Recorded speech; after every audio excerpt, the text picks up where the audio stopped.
中にある赤と青き線、それらが結ばれるのは死の像。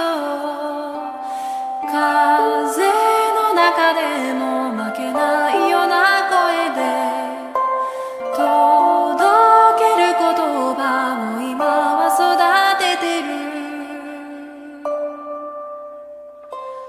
時は枕木、風は生き肌、星はうぐすな、人はかげろう。なんで泣いてるのと聞かれ答えれる。涙なんかじゃ僕ら出会えたことの意味にはまるで追いつかないこの身一つじゃ足りない叫び。君の手に触れた時にだけ震えた心があったよ。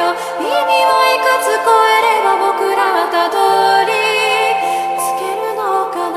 愚かさでいい、醜さでいい、正しさのその先